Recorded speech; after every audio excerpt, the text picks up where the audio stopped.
Throwaway because my wife knows my main and loves to control the narrative, her words.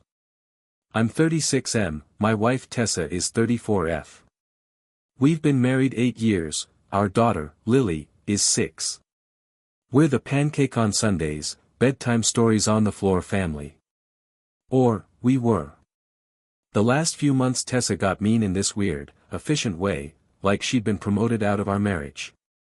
Little digs with a customer service smile. If I asked for a date night, she'd say, I'm not your activities coordinator, Noah. If I suggested we all go to the lake, she'd roll her eyes, she needs mother-daughter time. You smother.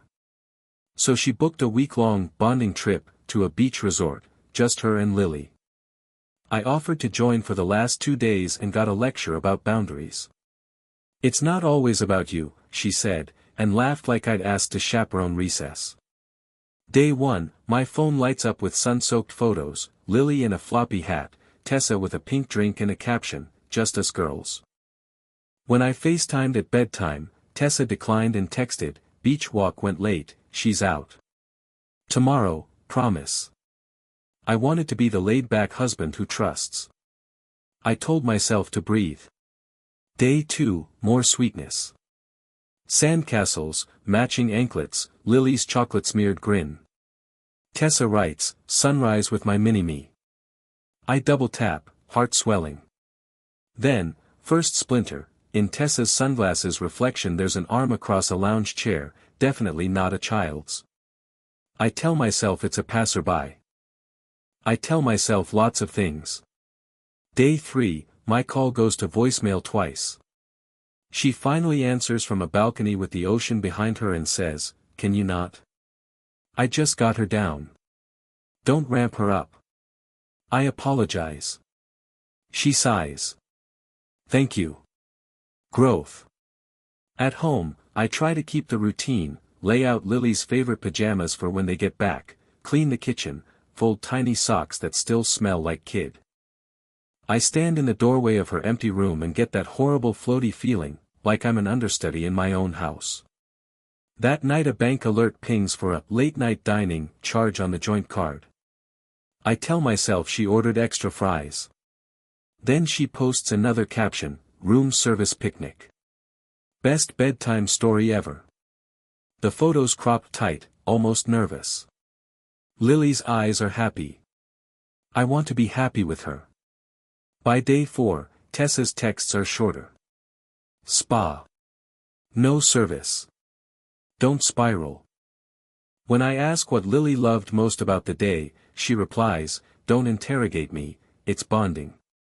Bitchy edge fully charged. I try to be reasonable.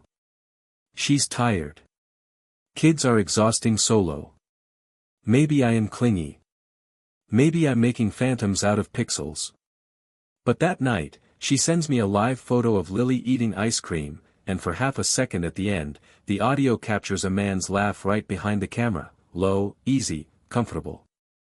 Tessa glances up at whoever it is with a look I recognize and hate, the look she used to save for me. I play it 10 times with my thumb pressing harder each time, like I can squeeze the truth out of it.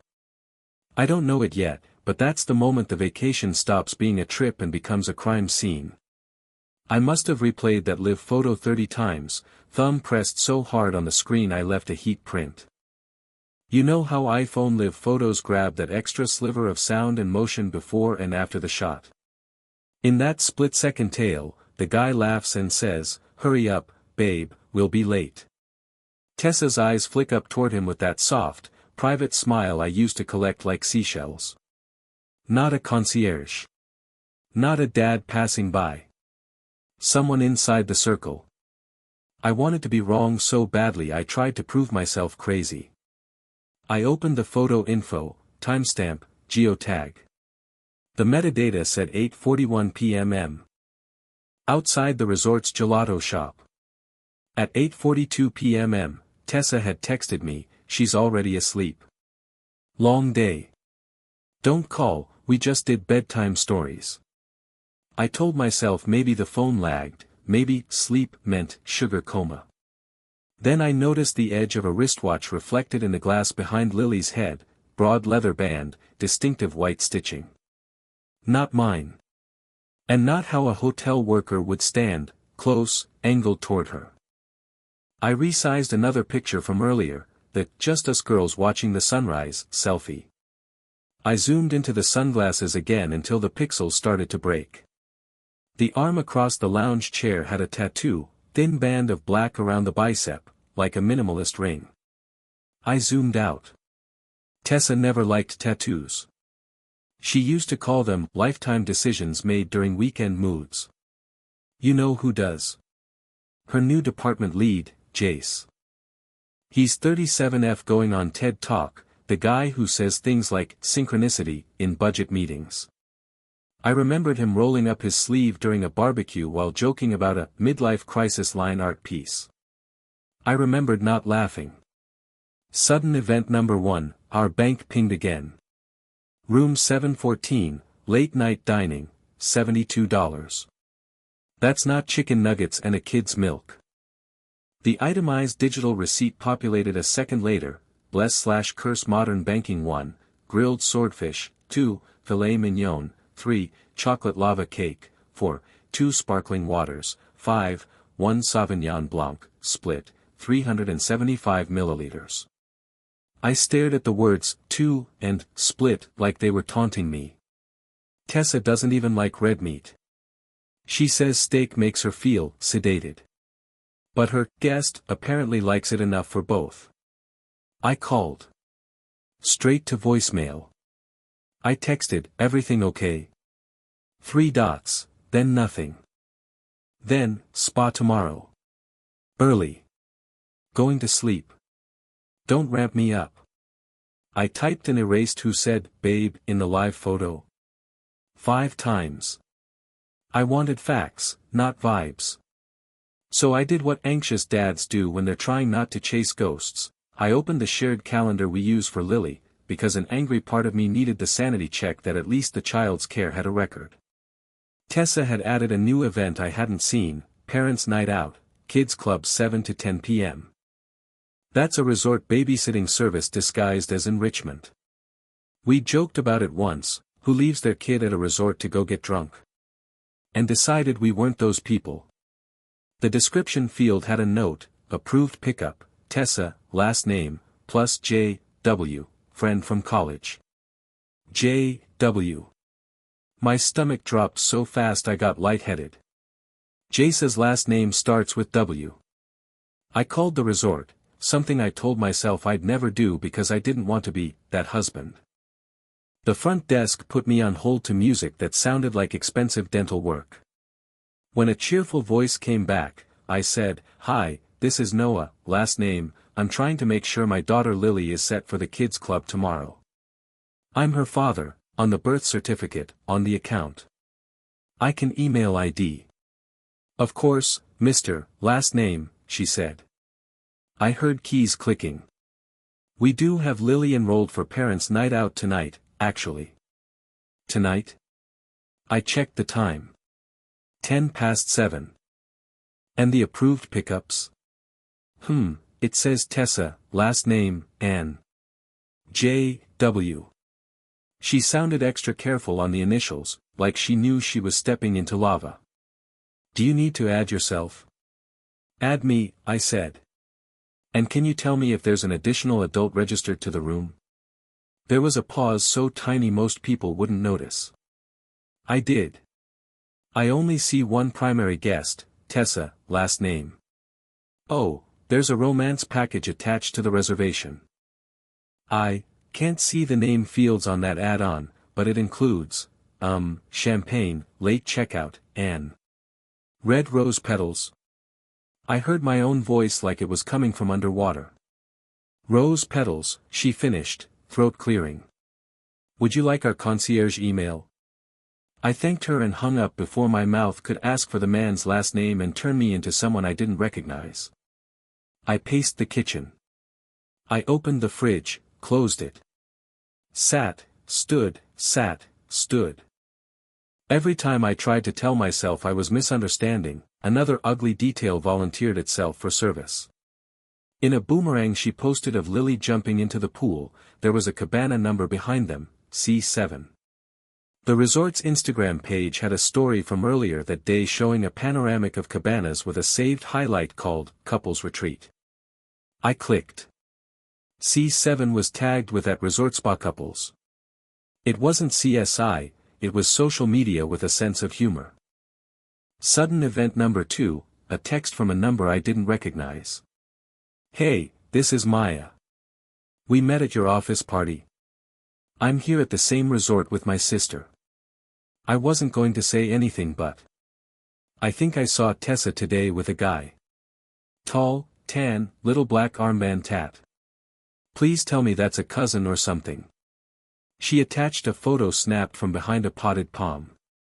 It wasn't HD, but the outline was unmistakable. Tessa's beach hat with the scarf tied in a knot. She watched 2 tutorials to master, Lily doing a little skip, and a man walking close enough to be a shadow.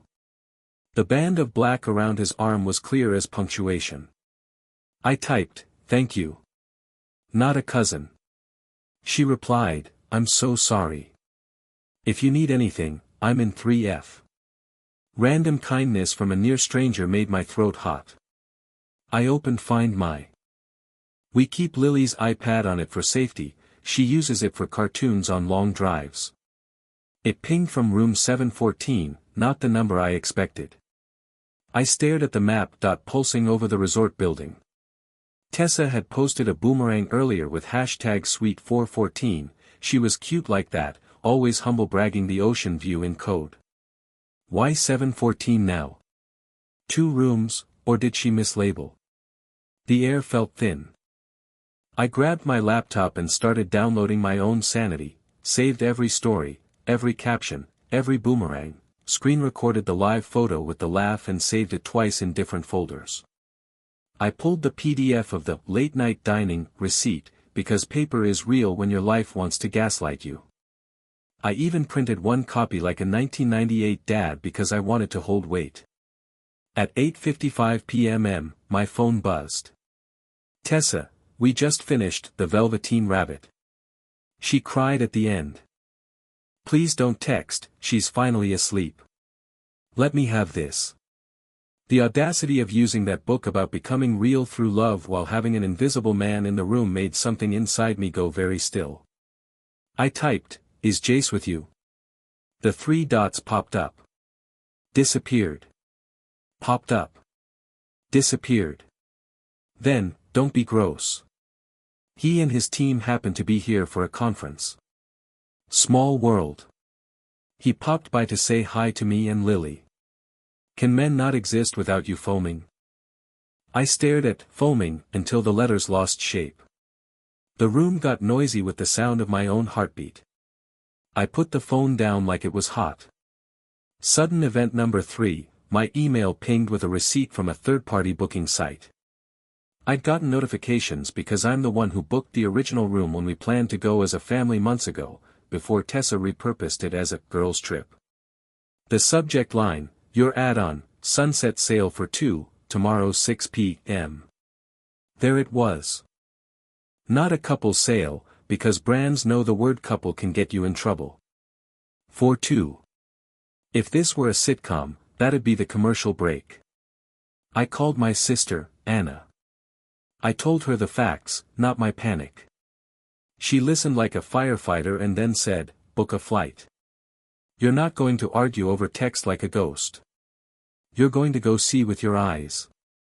I said flights were ridiculous last minute. She said, you're hemorrhaging reality. Put it on the card and we'll litigate your conscience later.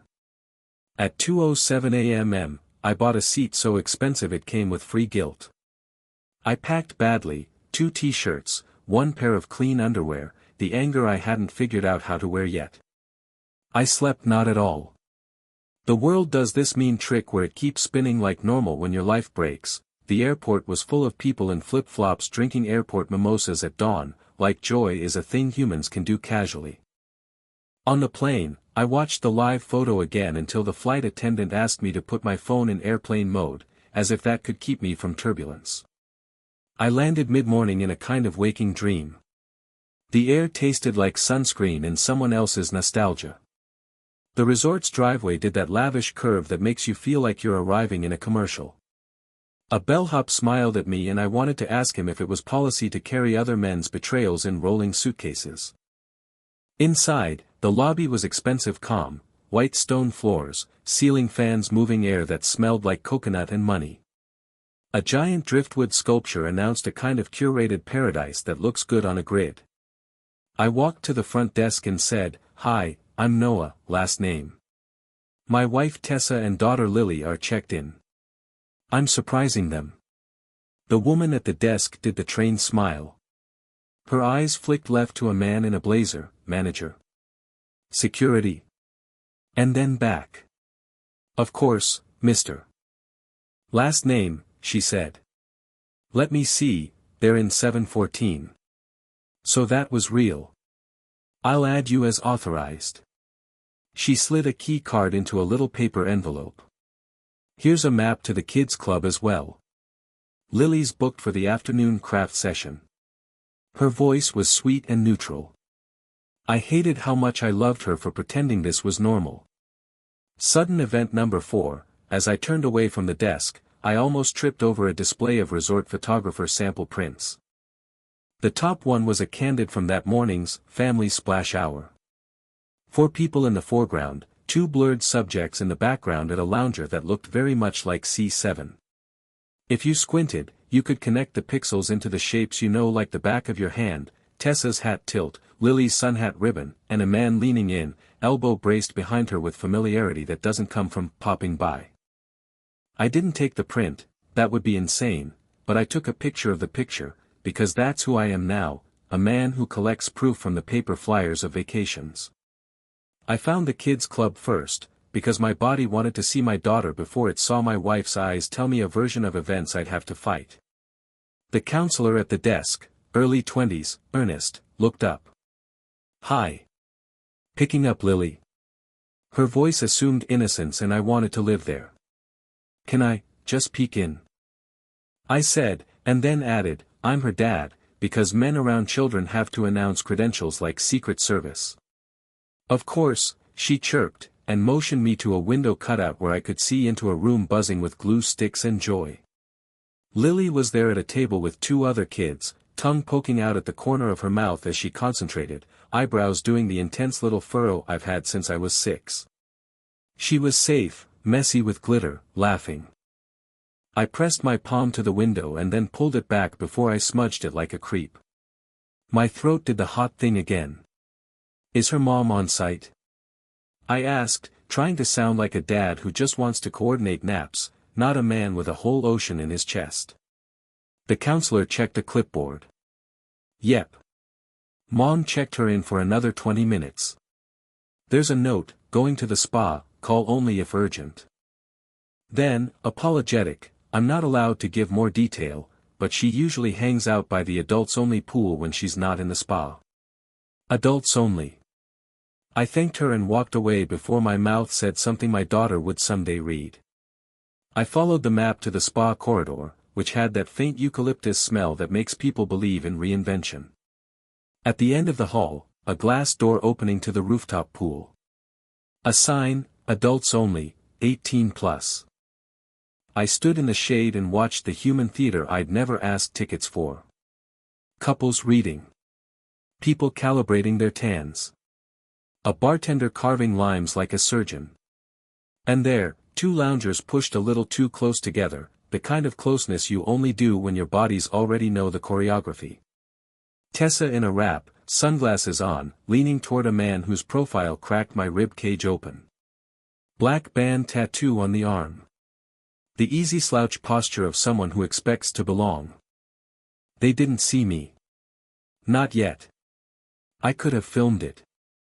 I could have marched over and done the scene people reenact on TikTok with captions like, "When I caught my wife," but something older in me wanted to know more than the image could hold. I wanted to hear the sentences she'd used to make this sound like my failing. I wanted to catalog the adjectives for later, to read back to myself when grief tries to re-edit. I checked the time. I had 10 minutes before Lily's craft session ended, and reality would have to include a child who did nothing to earn a front row seat to her parents' wreck. I slid back into the spa hallway, took the elevator down 2 floors, and walked the curved path toward room 714. The carpet was expensive hush, the hall smelled faintly like lemon and someone else's honeymoon. My key card worked. The little green light blinked like an invitation I hadn't wanted. Inside, the room was a curated mess, someone had cleaned up in a hurry. On the table, a receipt from breakfast with the corner folded down like a flirt, 2 coffee mugs and a sink with lipstick rings that weren't the same shade. Tessa sometimes switches gloss, but not in the morning, she's a creature of routine, a half-empty mini champagne bottle dressed in a tuxedo ribbon. On the bed, a kids' club craft, a stiff paper heart with glitter glue spelling out "Moem plus Lily" in lopsided letters that made my eyes sting. Next to it, a robe belt coiled like a lazy snake and a men's swim shirt with a brand I've only ever seen on Jace. The bathroom smelled like her perfume and his cologne mixing into a scent my body will now recognize in nightmares. Sudden event number 5, her iPad chimed on the desk with a calendar reminder, sunset sale, for 6 p.m., Doc B. The alert had a soft chime that felt like an insult. I took 3 photos. Click. The mugs. Click. The sale reminder. Click. The men's shirt label. Then I did something I'm not proud of, I opened the nightstand. Inside, the little notepad that every hotel stocks with a logo on top had a note torn in half. I put the pieces together. In her unmistakably messy all caps, remember, Kids Club 7 to 10 tomorrow. Do not post W/JW. Do not post. A woman who lives online warning herself to keep the shadow man off the grid. I took a picture of that too and then felt sick, not because I needed more proof, but because the person who would write that and kiss our daughter's forehead with the same mouth is not the person I married. I put everything back where it was, because I wanted the confrontation to be clean, not about me snooping, not about privacy, not about me giving her an escape hatch shaped like my bad behavior. And then I left the room the way I'd come and walked the long, curved path back toward the kids' club. My legs felt like they belonged to someone who runs marathons. My lungs felt like someone else was renting them for the afternoon. On the way, I passed the resort gift shop and saw a rack of tiny bracelets with names you can slide the letters onto. I bought one. Lily. The woman at the register chatted about the weather and asked if I'd seen the dolphins this morning. I said, not yet, and meant not the kind you mean. At the kids' club window, I watched Lily hold up her glitter heart to the counselor who clapped like it was the Louvre. I swallowed hard. Then I checked my watch, mentally measuring out how the next hour was going to break my life into before and after. I would pick up my daughter, give her a hug that didn't give away the storm, and then I would walk upstairs to an adults-only pool where 2 adults had forgotten what their adulthood meant to a 6-year-old. I texted Tessa, I'm here. At the resort. 3 dots, immediate. Are you insane? She shot back. Do not make a scene.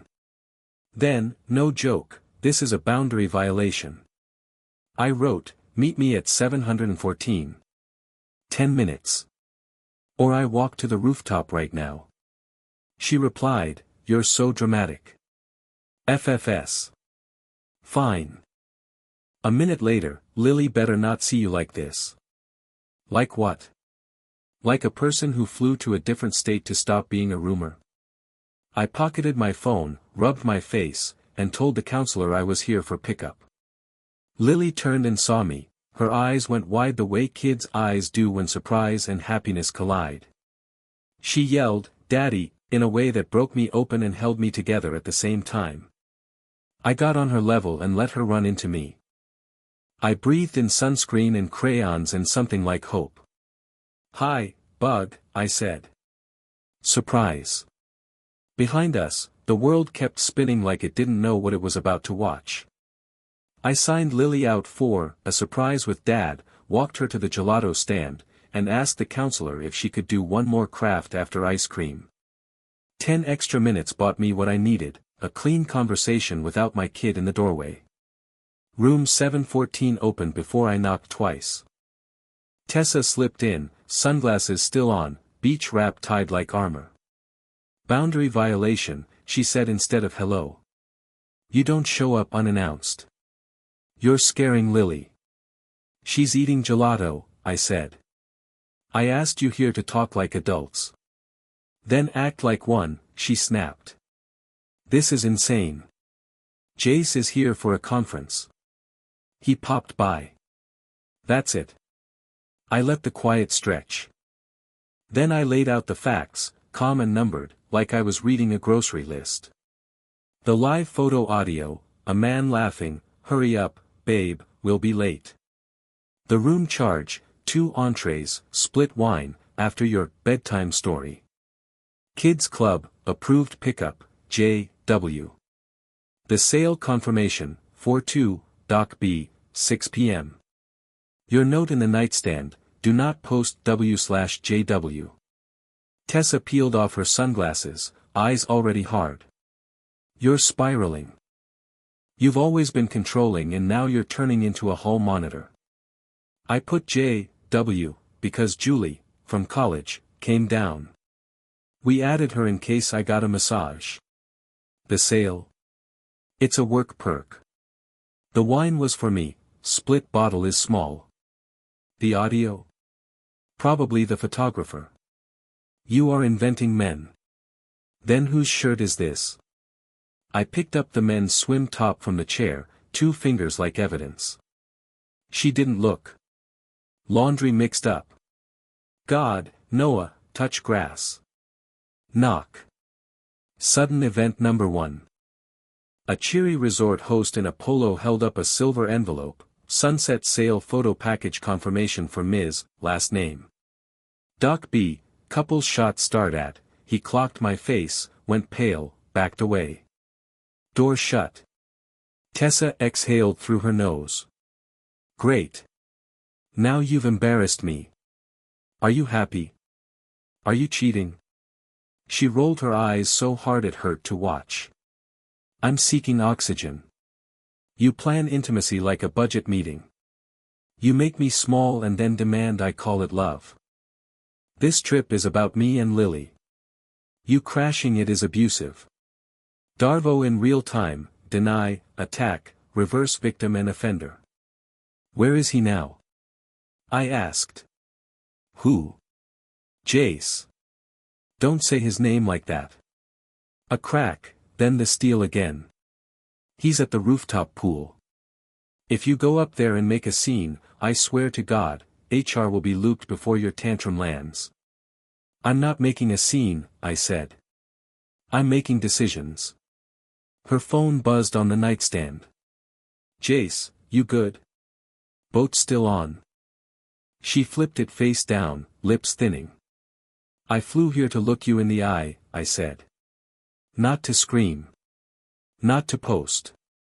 To confirm. I have. We're done. You're leaving me over vibes. Her laugh was sharp. Grow up, Noah. I held up the printouts, receipts, the sale email, a screenshot of her note. Paper isn't a vibe. Wow. Evidence, she sneered. You going to show the front desk next? Or Lily? Never Lily, I said.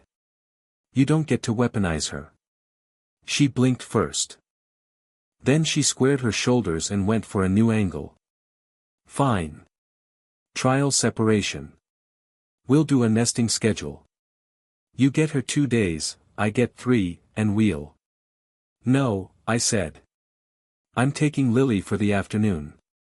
You can pick her up at 6:30 from the lobby. Logistics only, in writing. After that, we'll be done through lawyers. You can't just take her, she snapped. I'm her father, I said, steady. And you put her in kids' club while you booked a 4/2. I'm taking her to the aquarium. We'll be back before bedtime. Another knock. Sudden event number 2. This time, security, polite, concerned. Is everything alright? Tessa's voice flipped to honey. My husband is emotional. We're fine. I met the guard's eyes. We're fine, I echoed. Just checking out early. Security drifted, satisfied. Tessa turned the smile off like a switch. If you post, I go nuclear, she said quietly. I will burn your reputation to keep Lily stable. You already set the fire, I said. Don't threaten me with the smoke. She grabbed her tote like a weapon. You're boring, she muttered. You'll be boring with someone else. I'll be steady, I said. With someone who doesn't need an adults-only pool to feel alive. I walked out without slamming the door. Picked up Lily, who handed me a glitter heart and asked if fish sleep. We watched sea turtles. We ate fries. I answered her questions and didn't let my eyes get wet. On the way back, my phone buzzed. Tessa, 6:30 in the lobby. Do not be late. And do not make a scene. Me, 6:30. Logistics only. I bought Lily a little bracelet with her name. She spelled it out for the clerk and looked at me like I'd hung the moon. I pretended I had. I got Lily back to the lobby at 6:27. We counted the koi. Tessa glided in at 6:34, sunglasses on indoors, beach wrap like armor. Don't confuse her, she whispered, then kissed the air near Lily's hair and said we'd reconnect after my 5:30, it was 6:34. I knelt to fix Lily's new bracelet, hugged her twice, and promised a breakfast date when we got home. When they turned toward the elevators, my chest made a sound I've never made. Not a sob, a seam tearing. On the beach I sat on cold sand and shook. I ate fries alone so I wouldn't pass out, drank 2 waters because my sister texted, electrolytes now. She called, listened to me breathe, then gave triage, food. Water. Screenshots. Lawyer consult.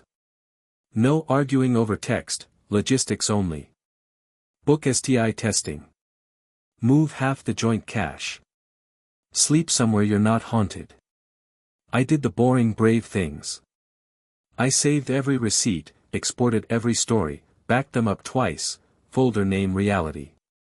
I called a lawyer from a bench under a palm, she said, you're not crazy, and handed me sentences that felt like anchors, document.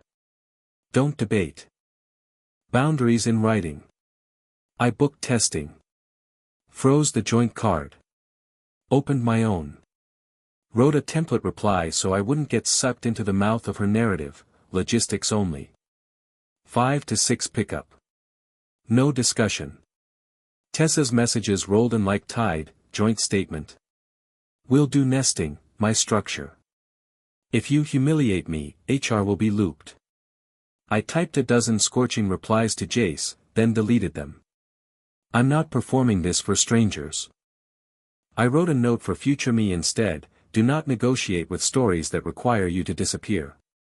My body kept leaking grief in weird ways, hands buzzing, jaw aching, ocean smell turning my stomach. I noticed small mercies, aquarium stamp still on my wrist, a grain of glitter from Lily's craft on my forearm, the way those 2 proofs of my fatherhood outshone every screenshot. I couldn't stomach the resort, so I took a cheap motel by the highway. Fluorescent hum, thin towels, blessed anonymity. 3 hours of dense sleep, no dreams, just black. In the morning, I cried in the airplane bathroom for 1 exact minute, set a timer, washed my face, and sat back down. Not heroic, functional. Home was louder with absence than with noise. I stripped the bed, slept in the guest room. Made coffee in a $20 machine because she took the fancy one and I still like mornings. Set do not disturb except for Anna and my lawyer. Wrote a paper list because ink is ballast, eat. Shower. Call lawyer. Tests. Bank. Therapist. Trusted friend. Repeat tomorrow. Tessa kept sending narrative kits. I kept replying like a calendar, received. 3 p.m. pickup. Lobby. Quietly, I decided truths I wouldn't break. Lily gets no adult details. No online spectacle. No bargaining with gaslight. Acceptance didn't arrive like a parade, it walked in like a clerk with a clipboard. Grief had admin, and I started filing it. I flew home and did the next right thing on repeat. My lawyer filed for legal separation with temporary orders, shared custody, no third-party overnights during parenting time, no introducing partners to Lily until mediation. We asked for a communication plan, email only, subject line, Lily, bullet points, no editorial. Clean lines so gaslight has nowhere to hide. Tessa tried one more PR push, joint statement, an NDA about private details, a nesting schedule she'd already color-coded. I replied with my template, logistics only. Decline joint statement. Counsel attached. She sent 3 texts about narrative harm and 1 about retaliation. I forwarded them to my lawyer and went for a walk. Sudden event, HR emailed to invite me to a restorative conversation. Sailboat logo, bullet points about impact. I wrote back, please contact counsel, and archived it. Another, an unknown number, Jace, let's be men about this. Blocked. With Lily, I kept the script the therapist gave me, Mom and Dad are taking turns. You're safe in both homes. Grown-up stuff is for grown-ups. She asked if she did something wrong. I said the line I'll be proud of forever, nothing you could ever do would make us stop loving you. Then we made pancakes on Sunday, just us. She wore the bracelet, I pretended not to tear up when she spelled her name out loud. I moved back into the guest room for good and started building a life that didn't need an audience, cheap coffee maker, clean sheets, gym at odd hours to let the anger burn without smoke. I told 2 friends the truth, not for a jury, but so my memory has witnesses. I kept the evidence folder for court and deleted the drafts meant for the internet. I'm not handing my peace to strangers. I'm choosing divorce. Not because I hate her, but because I refuse to disappear inside someone else's story. I want a home where love isn't a performance note and apologies don't come stapled to threats. What I learned/advice if you're here.